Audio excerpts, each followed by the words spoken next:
Okay. So before the first question, I will ask if I left anything out. I'll ask the guest if did I leave anything out, or is there something that they would like to share with the audience in about 2 minutes, with respect to their origin story or where they came from and how they got to this point. So one thing you need to be cautious of is how much the person likes to talk, because here they can typically go off on a tangent, but you want to really let them know, in the next, 90 to 120 seconds, can you just fill in the blanks? Because you have to keep an eye on that because you're constantly watching the time. So I'll say something like, so guests, can you give the viewers who may not know your origin story, a 2-minute clip of how you got to this point? And I just keep an eye on sort of what they're saying and keep an eye on the clock as well. Now it's time for the first question or first part of the topic of the actual show.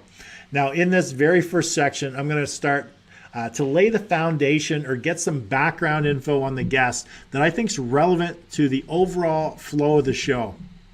Now remember, the entire show has been planned out. So from a show flow perspective, it needs to takes you, the viewer, on a journey.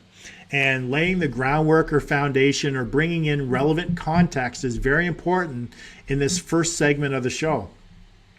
So typically I ask 2 main questions in this segment, but I generally have follow-up questions ready just in case the guest is not very talkative.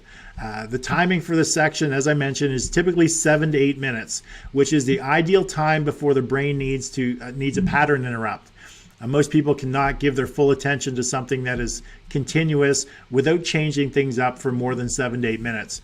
Now that's why professional speakers are typically changing up their flow, speaking to a different personality types out of the 4 main ones, and bringing in involvement and engagement from the audience every 7 to 8 minutes.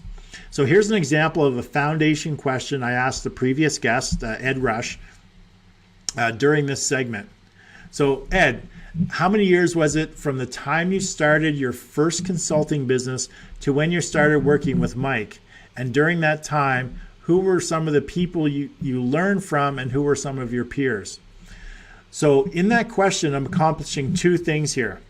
First, I'm showing that Ed's success did not happen overnight, that he studied and he worked with some great people, that he really invested in his education. And second, possibly giving him some authority by association to the people that he worked with and by working with Mike Koenigs, who has a broader reach than Ed does.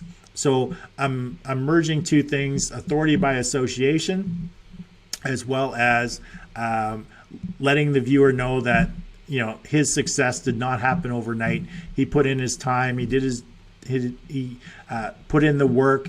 He invested in his education. So, we're really laying that that foundation or that groundwork for establishing Ed to a new audience that he is an expert or an authority in his marketplace by sort of laying all of this out.